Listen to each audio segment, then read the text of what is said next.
Everyone, চলে এসেছি আবার কিন্তু একটা নতুন মিনি ব্লগ নিয়ে। আগের মিনি ব্লগটা তোমাদের দেখেছো, বজরংবলী পুজো ছিল আর তার পরের দিন কিন্তু ছিল আমাদের পাড়ায় বজরংবলী পুজোর অন্নকূট। তো সন্ধেবেলার দিক করে আমার পড়ানো কমপ্লিট করে চলে গিয়েছিলাম সেখানে অন্নকূটে, আর বন্ধু বান্ধবরা মিলে সব একসাথে একটু আড্ডা দেবো বলে তাড়াতাড়ি আমরা চলে গেছিলাম। তো তারপরে এখানে আমার বোনেরা তো চলে এসছে, আর আমরা তো যেখানেই যাবো মেয়েরা সবাই তো ছবি তো তুলবো। তো এখানে আমরা একটুখানি ছবি তুলছিলাম আর তার সাথে প্রচুর গল্প করছিলাম। আর তার আগে চলো কোথায় অন্নকূট হচ্ছে তোমাদের সেই জায়গাটা একটু দেখিয়ে দিই। এই যে মাঠের একধারে কিন্তু অন্নকূট হচ্ছে, আর মধ্যে কিন্তু প্রচন্ড লাইন পড়ে গেছে। আর এখানে এসে বসে গল্প করতে করতে চলে এসেছিল চা। ভাবলাম চাটা কেন মিস করা যায়, চলো একটু চা খেয়ে নিয়ে তার সাথে সাথে কোথায় অন্নকূটের রান্না হচ্ছে একটুখানি ঘুরে দেখে নিলাম।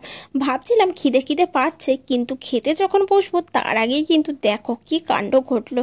এত জোরে ঝড় দিল কি আর বলবো। তো শেষমেশ একটুখানি ঝড়টা কমতে আবার বসে গেলাম, কিন্তু এখানে যেই ঘিটা দিয়ে ভাতটা খাবো অমনি আবার এমন ঝড় উঠলো যে এখানে দেখো ডেকোরেশনের সব জিনিস খুলে পড়ে যাচ্ছিলো। আমাদের তো ভয় লাগছিলো লিটারেলি খেতে।